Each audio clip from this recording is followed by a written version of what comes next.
Mocha Street. Good morning, Kapatid Hello. Street. Nandiyan Na pa kung rin si saan, ate, naglalakad pa rin. at hindi nagpalit ng damit. Sa iba. Yung mga sinampay, hindi na naman tinanggal. Tumakapit bahay ko na to eh. Bulbul na naman Eto, ang mga kable. Mama, Angela, ano kaya ang ginagawang building? Aba, Wow. construction. Building, tapos yung supervisor medyo busog Yung foreman. Foreman. Medyo busog yung supervisor. May dalawa ka ba sa akin, sir? Okay. O, sige, magpasweldo ka muna doon. Sweldo ka muna. Mag-lunch ka, parang ano ka eh. Parang gutom pa eh. Ginugutom niya. Ang laki nung tao. Ay, building. Sorry. Building. Okay, ito na nga po. Ang mainit na pag-uusapan natin ngayong umaga. Hindi pang chikahang marites, pero kwentuhan na Marites! Okay, simulan na natin.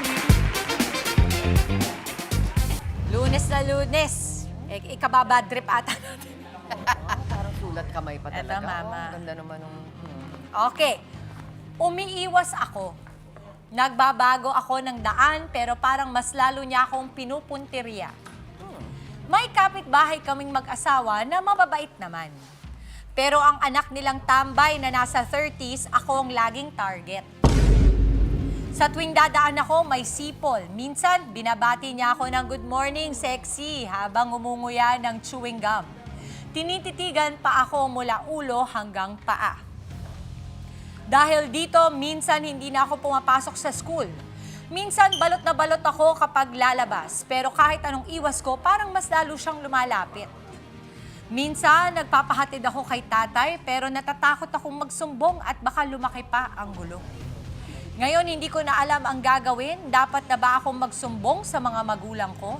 Normal lang ba ito o may mali na talaga? At kung mananahimik ako, hanggang saan pa kaya aabot ang kanyang pagiging bastos?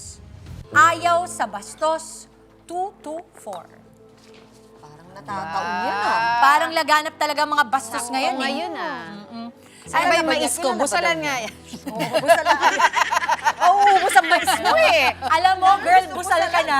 Ikaw na si girl busal. Girl, busal na. Parang lahat ng bastos gusto mo ng busalan. Yes, oo. Oh, unahin mo na. Sige. Hindi, alam mo, sabi nga nila, if you will stay silent, you will be siding with the oppressor. So ako, In Tagalog for me, yan. Hindi, kung ikaw ay mananahimik, di ba parang pinagtatanggol mo din, kinukonsente mo, kung sino man yung nagbabastos na yun. Kung ako, personally, no, ako gusto ko, sampahan mo siya ng kaso. Pwede Dahil yun? meron tayong kaso dyan, Safe Spaces Act or Anti-Bastos Law, or yung Magna Carta for Women. Diba? Yan, bawal yung catcalling, yan, safe spaces na Yung, yan. wit, wit! Oo, yung mga ganon. ganyan. Bawal diba? yun. Bawal yun. Bawal Batas yun. na, So, oo. pwede mo siyang kasuhan. Diba? Para yung mga taong ganyan, mga klaseng ganyan na tao, masampulan. Kasi ang akala ng mga tao, ang hirap magkaso, matagal, tedious yan. Pero pag may masampulan yan, at least malalaman nila, ay, totoo pala, meron palang ganito. Oo, Diba? pero sa ganyan, ang tanong ko, paano ba ang ebidensyahan dyan? Dapat ba merong taong mag-video sa'yo? Pwede. Na, kasi di ba, hindi mo naman pwedeng sabihin, parang ano yan eh, sa salita ko o salita mo. Di ba, mama? He said, she said ang mangyayari. Pwede yan. Oo. Pero hindi naman ako magugulat kung meron pang mga taong hindi alam na may batas na ganyan. Siguro ako bibigyan kita ng mga second chance. At kailangan mo malaman na talagang labag sa batas yung ginagawa mo. Pwede kang kasuhan kasi baka dun pa lang sa babalang ganyan. Oo, tumigil na. So yung tanong whether itong yung ating letter writer, kung tama ba siya o mali dahil pinoproblema niya, sinabi na ng batas na hindi dapat ganyan ang pagturing ng kahit sino sa kahit sino babae. Naglalakad ka lang eh. Tsaka, I'm sure medyo nararamdaman mo na rin na yung safety mo ba nasa-threaten, di ba? Kasi parang hindi na nga safe space. Hindi na. Public space Diba, every time lalabas na lang siya nun, kakaba-kaba yung dibdib niya na baka ito na naman tong lalaki. At saka hanggang saan? Kung today, kinakat ko lang niya ako, sinisipulan niya ako, the next day, ano pa yung kaya niyang Anong gawin pwede sa niyang akin? gawin? Diba? Kasi hindi mo malaman ang pag-iisip ng ganyang kabastusan, ha? Pwedeng umabot yan sa kung saan.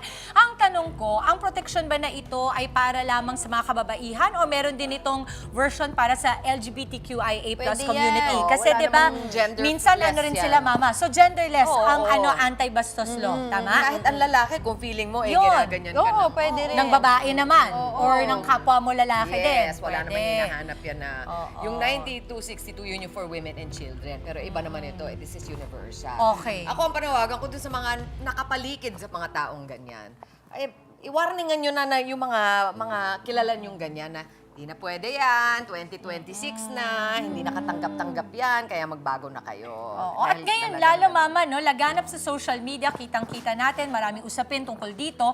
Kaya wag po nating hahayaan na tayo ay mananahimik lamang. Oo, ipaglaban natin lang ang ating karapatan. Ang gusto kong malaman, lastly, para kay ayaw sa Bastos 224 natin na letter sender, saan pwedeng dumulog pag Alam mo, ganito? pag ganyan, pwede ka sa barangay barangay. nyo. Barangay. Oo, barangay. O kaya doon sa mga station, no? Sa Police mga station. presinto. Kasi may Okay. women's desk dyan eh. Di ba? Pwede kang humingi ng tulong doon. Kung wala naman po kayong pambayad sa, let's say, sa abogado, may ano naman eh, yung PAW. Di ba? Yung Pro free, bono, oo, yung kumbaga. mga free legal assistance, sila po ay Huwag na sana tutulungan kayo. umantong sa gano'n, ano. Yung parang dapat ano na yan eh, dapat deterrent na yan na alam yung merong batas. Oo. Di ba? Sana gano'n. Pero kailangan talaga may masampulan eh. Oo, ito, sampulan na dalawang o hindi, itong dalawang tong pinaka-gentleman.